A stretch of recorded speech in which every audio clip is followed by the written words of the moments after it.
नमस्ते। मेरा नाम प्रकाश सती है। मेरे पास अक्सर सवाल आते रहते हैं, कई सवाल है। उसमें से एक बहुत इंटरेस्टिंग सवाल है।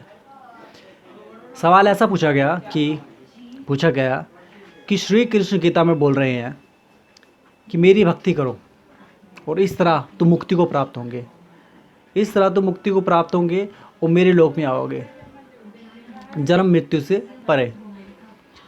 तो व्यक्ति मेरे से पूछ रहे हैं कि श्री कृष्ण बोल रहे हैं गीता में कि मेरी भक्ति करो, और आप का कहना है कि पूजा पाठ करने की कोई ज़रूरत नहीं है, भगवान अपने अंदर ही है और कहीं नहीं है, बाहर किसी भगवान की पूजा करने की ज़रूरत नहीं है। तो आप सही है, श्री कृष्ण सही है? मतलब आप ये कहना चाह रहे हैं कि आप श्री कृष्ण से ज़्यादा ज्ञानी हैं, गीता में जो लिखा है वो गलत लिखा है, तो आप अपने आप को श्री कृष्ण से ज़्यादा ज्ञानी मान रहे हैं क्या? तो सवाल ऐसा है कि मैं अपने आप को श्री कृष्ण से ज़्यादा ज्ञानी मान रहा हूँ। श्री कृष्ण बोल रहे हैं भक्ति करो मेरी, वो अपनी भक्ति करने के लिए बोल रहे हैं, और मैं बोल रहा हूँ कि कहीं किसी की भक्ति करने की ज़रूरत नहीं है, पूजा करने की ज़रूरत नहीं है, भगवान आपके अंदर ही है। पहली बात कि मैंने कभी पूजा करने में या भक्ति के लिए कभी विरोध नहीं जताया। बस सही पूजा का सही तरीका आना चाहिए।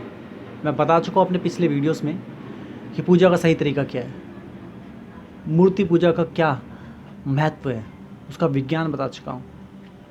अब आते हैं कि श्री कृष्ण की भक्ति, उन्होंने ऐसा क्यों बोला कि मेरी भक्ति करो, इसके पीछे क्या कारण है? मैं जो बोलता हूँ, जो श्री कृष्ण ने बोला है, उस बात में कोई फ़र्क नहीं है, बस समझने की क्षमता होनी चाहिए। आप उन बातों को समझ नहीं पाए तभी आपको ऐसा लग रहा है। अगर आप वो समझ गए होते सवाल ना उठता। मगर अच्छा है, ये हो सकता है बात और भी कई लोगों के मन में हो कि श्री कृष्ण कितना बोल रहा है मेरी भक्ति करो, और मैं बोल रहा हूँ भगवान तो आपके अपने अंदर ही है, तो भक्ति करने की जरूरत क्या है? तो जब श्री कृष्ण बोलते हैं मेरी भक्ति करो, तो उनका मतलब होता है कि और किसी को पूछने की जरूरत नहीं है, मेरी भक्ति करो। वो अपने आप को माध्यम बना के, तुम्हें भक्त बना के और खुद को भगवान बना के ये बोल रहे हैं कि मेरी भक्ति करो, मतलब सब कुछ हट जाएगा, तुम बचोगे और मैं बचूंगा। और एक क्षण ऐसा आएगा ना मैं बचूंगा ना तुम बचोगे, सिर्फ भक्ति बचेगी। और एक क्षण ऐसा आएगा जब भक्ति भी नहीं बचेगी। तो जितने भी ज्ञानी हैं उन्होंने अलग अलग शब्दों में यही बात बोली है। श्री कृष्ण बोल रहे हैं मेरी भक्ति करो। अगर वो ना बोलते कि मेरी भक्ति मत करो, तो तुम ज्ञान को समझना हर किसी की क्षमता नहीं होती है कि समझ सको, नहीं तो लोग अपना अपना मतलब निकाल लेते हैं। ज्ञानी ने बहुत सारी बातें की हैं, लोगों ने अपने अपने मतलब निकाल लिए हैं। तो श्री कृष्ण ने ज्ञान भी दिया है और भक्ति भी दी है, तो इसलिए उन्होंने कहा कि जिसको जो रास्ता हो सके सभी के लिए, कोई ना बचे, कि या दो ही तरह के रास्ते होते हैं, या तो ज्ञान या भक्ति। तो उन्होंने दोनों रास्ते दे दिए कि बच ना सके कोई कहीं भी, सबको सब कुछ मिल जाए। अगर कोई ज्ञान नहीं समझ पा रहा तो भक्ति समझ ले, ज्ञान के रास्ते नहीं चल पा रहा तो भक्ति के रास्ते चल ले, मगर चले और पहुँचे, वो मुक्ति को जरूर पहुँचे, वो जागृति को जरूर पहुँचे, उसके साथ घटना घटे। तो जिस क्षण आप श्री कृष्ण की भक्ति करते हैं पूर्ण रूप से, उसी क्षण घटना घट जाती है। भक्ति का मतलब ये नहीं है जब श्री कृष्ण बोले मेरी भक्ति करो, मुझे माध्यम बनाओ, वो बोल रहे हैं कि मुझे माध्यम बनाओ, इनडायरेक्टली और डायरेक्टली वो भी बोल रहे हैं कि मुझे माध्यम बनाओ, बाकी सारे माध्यम हटाओ। सारे माध्यम भटकाने से हटा रहे हैं, तुम इधर उधर भटको कि तुम ध्यान केंद्रित ना कर पाओ। श्री कृष्ण खुद को माध्यम बना के तुम्हारी मदद कर रहे हैं। जिस क्षण तुम कृष्ण की भक्ति करते हो, उस क्षण तुम सब चीज़ों को हटा देते हो, सिर्फ श्री कृष्ण बसते हो, तुम बसते हो। तो श्री कृष्ण ने ये बात बोली है। अब गौतम बुद्ध ने अपने शिष्यों से बोला है कि कोई भगवान नहीं है, तुम्हें किसी भगवान की पूजा करने की जरूरत नहीं है। जो भी परमात्मा तुम्हारे अंदर है, परमात्मा ही नहीं है तो तुम्हारे अंदर ही, तुम अपने आप को जगा लो, अपने आप को समझ जाओ, अपने अंदर लीन हो जाओ, अपना ध्यान अंदर जगा लो, ध्यान को अंदर उतार लो, बस तुम मुक्त। उसके बाद तुम्हें किसी भगवान की जरूरत नहीं है और किसी भगवान की पूजा करने की जरूरत नहीं। तो श्री कृष्ण ने ये नहीं बोला, उन्होंने माध्यम ना दे के अपने आप को या किसी भगवान को, उन्होंने बोला, गौतम बुद्ध ने ये बोला किसी और को माध्यम देके, उन्होंने बोला तुम्हारा ध्यान को उन्होंने माध्यम दे दिया, उन्होंने ध्यान को माध्यम बना दिया कि ध्यान पे एकाग्रता लगाओ। श्री कृष्ण ने बोला मुझे एकाग्र करो, गौतम बुद्ध ने बोला ध्यान को एकाग्र करो, दोनों ने एक माध्यम दिए हैं।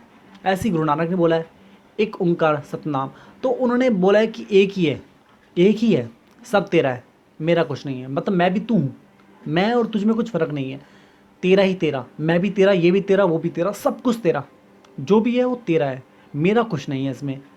मेरी प्रॉपर्टी भी तेरी, मैं भी तेरा, मेरी बीवी बच्चे, मेरे माँ बाप, मेरे दुश्मन दोस्त, सब तेरे। जब सभी तेरे हैं, सभी तू है, तो फिर किससे दुश्मनी, किससे दोस्ती? फिर क्या मेरा क्या तेरा? कुछ नहीं, सब तेरा ही तेरा।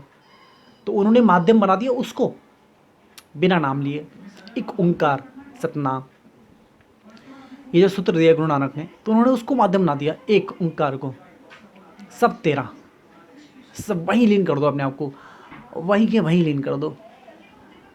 तो भक्ति करने के लिए भी ज्ञान की जरूरत है, नहीं तो लोग भटक जाते हैं। भक्ति करने के लिए ज्ञान की ज़रूरत है, मगर लोग भक्ति कैसे करते हैं? भक्ति का मतलब उनके लिए अगरबत्ती घुमा देना, पूजा कर लेना, अगरबत्ती घुमा लेना, धूपबत्ती घुमा देना, घंटे बजा लेना, बस हो गई भक्ति। थोड़ा प्रसाद बांट देना, प्रसाद खा लेना, भक्ति हो गई। लोग मंदिरों में जाते हैं, कृष्ण के भक्त बने हुए मंदिरों में जाके, उनको पता नहीं भक्ति क्या होती है। उनको होता है माला जपना, माला जप रहे हैं, माला जपना और अगरबत्ती घुमा देना, भक्ति हो गई। बस श्री कृष्ण का नाम ले लेना और भक्ति हो गई इससे। मगर श्री कृष्ण के नाम जपने से और अगरबत्ती घुमाने से भक्ति नहीं होगी। भक्ति तब होगी, भक्ति का मतलब क्या? पूर्ण समर्पण।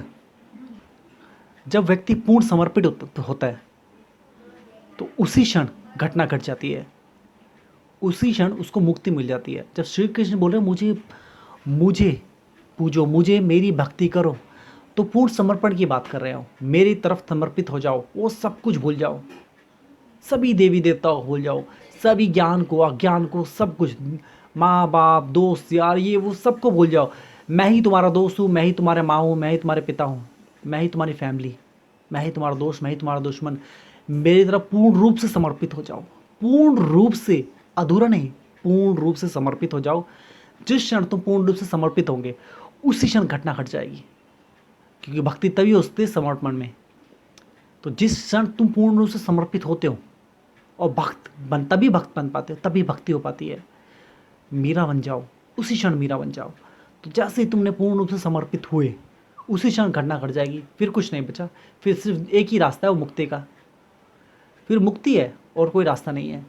मुक्ति, मगर जब बोलते हैं और एक वो जब बोल रहे हैं कि मुक्ति हो जाएगी तुम्हारी और तुम मेरे धाम में आओगे, तो उसका मतलब क्या? मेरा धाम क्या है? श्री कृष्ण का धाम क्या है? कोई श्री कृष्ण का धाम नहीं हो, ऐसे किसी आकाश में या किसी दूसरे प्लैनेट में वो रहते हैं। उन मेरे धाम से उनका मतलब है कि शून्य है। परमात्मा क्या है? परमात्मा शून्य है, शून्य में एक ओंकार। ओंकार क्या है? कोई शब्द है, कोई व्यक्ति है, कोई स्थान है? नहीं, शून्य है। शून्य है मतलब शून्य में चले जाओगे, आनंदित हो जाओगे, सारे परम आनंद तुम्हें मिल जाएंगे, शून्य हो जाओगे। क्योंकि जिस क्षण तुम पूर्ण रूप से समर्पित होगे, जिस क्षण तुम मेरी भक्ति करोगे, तुम्हारी भक्ति उस अवस्था तक पहुंच जाए जो पूर्ण हो जाए वो, तो ना ही भक्त बचे ना ही भगवान बचे, सिर्फ भक्ति बचे। फिर एक अवस्था ऐसी आएगी जब वो भक्ति भी पूर्णता में चली जाएगी, तब भक्ति भी नहीं बचेगी, भक्ति भी शून्य हो जाएगी। तो इंसान को जन्म लेने के लिए उसकी चेतना में कुछ तो हो विचार, वो विचार ही ना बचे, उसकी चेतना ही शून्य हो जाए। जब चेतना शून्य होगी उसी क्षण बंदा, व्यक्ति शून्य में चला गया, मुक्त हो गया, फिर कोई जन्म नहीं, फिर कोई जन्म नहीं, मुक्त। तो श्री कृष्ण ने अपने आप को माध्यम बनाया, इसलिए उन्होंने बोला मेरी भक्ति करो। मगर उनकी माला जपने से और बत्ती घुमाने से कुछ नहीं होगा। भक्ति करो और वो घटना कहीं भी घट सकती है। उसके लिए तुम्हें मंदिर जाने की जरूरत नहीं है, मंदिर भी जा सकते हो, ऐसा नहीं मंदिर जाने में कोई बुराई है, मंदिर भी जा सकते हो, मगर मंदिर में ही जाके होगा ऐसा कोई ज़रूरी नहीं है। वो घर में भी हो सकता है, वो दुकान पे भी हो सकता है, कहीं भी हो सकता है। तुम्हें समर्पण करना है, और समर्पण कहीं कोई चीज़ नहीं है जो तुम्हें कुछ देना है लेना है। समर्पण अंदर से घटेगा, अंदर से घटना घटती है। जैसे जब तुम्हें किसी स्त्री से प्यार होता है, किसी लड़की से प्यार हो गया, तो तुम कुछ लेते देते नहीं हो उसमें घटना अंदर घटती है। जब वो घटना घटती है, फूल खिलता है अंदर, तो पूर्ण समर्पण आ जाता है। वो कुछ घटना घट जाती है, एक अलग सा बदलाव आ जाता है, एक अलग आनंद आ जाता है। तो वो घटना वो घट जाए, तुम्हें प्रेम हो जाए, वो अंदर खिले एक फूल, ना कि बातें हो फूल की, ना कि कागजी फूल हो, उस हकीकत का फूल हो, जो बीज तुमने बोया भक्ति का, वो प्रफुल्लित होकर फूल बने, आनंद की धारा बहे। उसी क्षण तुम भक्त हो जाओ, उसी क्षण पूरा समर्पण कर दो। समर्पण होते ही, तभी तो समर्पण की बात है, समर्पण होते ही तुम उस क्षण में ही मुक्त हो जाओगे, उसी क्षण मुक्त हो जाओगे। जैसे ही पूर्ण समर्पण हुआ, जैसे ही तुम उसी क्षण मुक्त हो गए। तो इसलिए गौतम बुद्ध ने बोला है कि ध्यान को में एकाग्रता हो जाओ, ध्यान को साध लो, ध्यान को साध दो अंदर। जब जिस क्षण ध्यान तुम्हारे अंदर उतर जाएगा, जिस क्षण तुम ध्यान हो जाओगे, उस क्षण ना मैं बचूंगा ना तुम बचोगे। और एक क्षण ऐसा आएगा जब ध्यान भी नहीं बचेगा, क्योंकि चेतना शून्य हो जाएगी तो तुम भी शून्य हो जाओगे। इसलिए उन्होंने आत्मा की बात नहीं की, उन्होंने बोला आत्मा ही नष्ट हो जाएगी, इसलिए बोला क्योंकि आत्मा तो सदा से है, एक आत्मा एक ही परमात्मा, मैं हमेशा बोलता हूँ। और श्री कृष्ण ने भी ये बोला है, एक आत्मा एक ही परमात्मा, आत्मा परमात्मा में कोई फ़र्क नहीं है, एक ही आत्मा एक ही परमात्मा है। तो व्यक्ति चेतना से जन्म लेता है, तो जब चेतना शून्य हो जाएगी, चेतना में कुछ बचेगा ही नहीं, कोई ख्याल, कोई विचार, कोई इच्छा नहीं बचेगी, जब शून्य आएगी तो आत्मा भी नष्ट हो जाएगी, कोई व्यक्ति का जन्म ही नहीं हुआ, तो बात ही खत्म। जब व्यक्ति शून्य होगा तो आत्मा कहाँ रह सकती है? आत्मा के लिए भी कुछ शरीर चाहिए, एक आत्मा एक ही परमात्मा, वही आत्मा सब में है। तो जितने शरीर जितनी आत्मा, ऐसे समझे। तो एक कहानी याद आ रही है इससे मुझे। एक व्यक्ति होता है, दुकानदार होता है, वो बिजनेसमैन होता है छोटा, और उसको भक्ति करनी होती है, बहुत इच्छा होती है कि ज्ञान प्राप्त करे, भक्ति करे, भगवान को प्राप्त करे, भगवान के दर्शन करना चाहता है स्वयं, कि भक्ति करके भगवान के दर्शन कर लूँ मैं। उसको एक गलतफहमी होती है कि भक्ति ये दुकानदारी छोड़ के ही हो सकती है। वो जाता है, उसका दोस्त उसको बोलता है कि अगर तेरे को परमात्मा से मिलन करना है तो वहीं हो जाएगा, भक्ति होनी है तो यहीं हो जाएगी, समर्पण होना तो यहीं हो जाएगा, कहीं दूर जाके नहीं होगा। ऐसे नहीं तू दूर जाएगा, वहाँ जाकर तपस्या करे तब जाके समर्पण होगा, समर्पण होना तो यहीं हो जाएगा, भक्ति होनी तो यहीं हो जाएगी, परमात्मा से मिलन होना तो यहीं हो जाएगा, इसके लिए तुझे कहीं जाने की जरूरत नहीं पड़ेगी। मगर उसको वो नहीं मानता, वो पैसे करते करता है, छोड़ के चला जाता है, जाता है जंगलों में तपस्या करता है भक्ति भगवान की, बहुत जब तक भगवान का नाम, बहुत तपस्या करता है, लगा रहता है, कुछ नहीं होता। एक जंगल से दूसरे जंगल, यहाँ से वहाँ, एक गांव से दूसरे गांव, एक शहर से दूसरे शहर, बहुत भटकता है। ऐसे ही 20-25 साल बीत जाते हैं। जब वो पूरा खाली हो जाता है, निराश हो जाता है, कंगला हो जाता है, फटे हाल हो जाता है, कुछ नहीं बचता उसके पास, अब आत्मविश्वास नहीं बचता, भक्ति भी खो जाती है, सब कुछ खो जाता है, कुछ नहीं खो जाता। बैठा हुआ था भिखारी था एक जगह, दुकान के पास एक छोटी सी, कोई आके उसको कुछ पैसे दे आता है, भूख लगी होती बहुत सारी उस टाइम, तो भगवान, पैसा ही भगवान बन जाता है उसके लिए, क्योंकि पहले खाना खाएगा बाद में दूसरी बात होगी। तो उठता है, दुकान पे जाता है, सामान लेता है, वो खाने लगता है। जब वो खा रहा होता है, दुकानदार जैसे ही खाली होता है उसका निगाह पड़ती है उस व्यक्ति पे, जैसे ही उसको देखता है उसको पहचान जाता है, वो व्यक्ति उसका दोस्त होता है। वो उसको बोलता है, अरे मुझे पहचाना? वो बोलता नहीं, बोलता मैं तेरा दोस्त, तू गया था आज से 25 साल पहले भगवान की तलाश में, क्या भगवान मिले? बोलता नहीं मिले। बोलते क्यों नहीं मिले? तू तो बोलता मिल जाएंगे। कह रहा मुझे नहीं मिले, मुझे नहीं पता कैसे मिलेंगे, मैं पूरी तरह निराश हो चुका हूँ।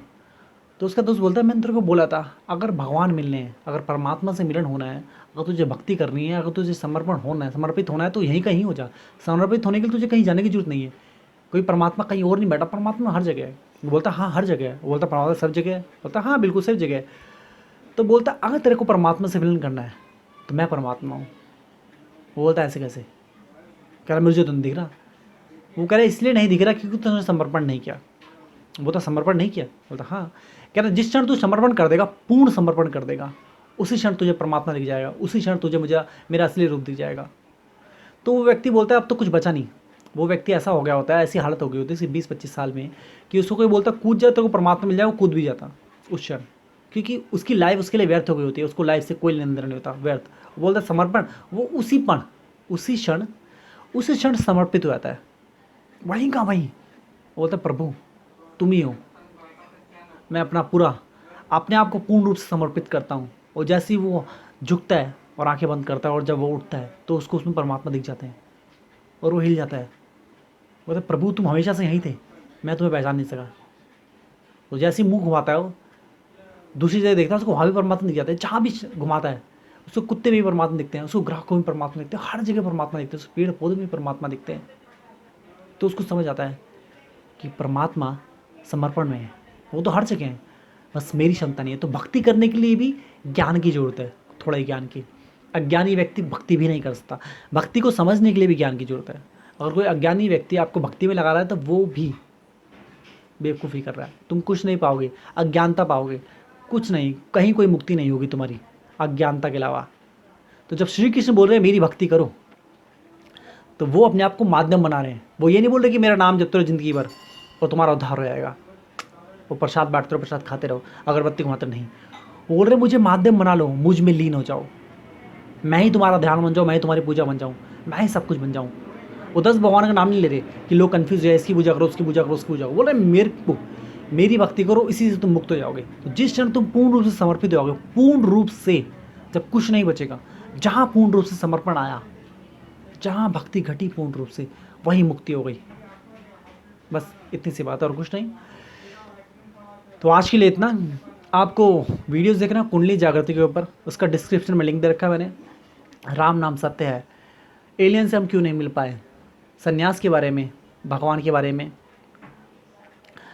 धर्म के बारे में, बिलीफ सिस्टम के बारे में, और कई सारे वीडियोस हैं, बहुत सारे वीडियोस मैंने बना रखे हैं।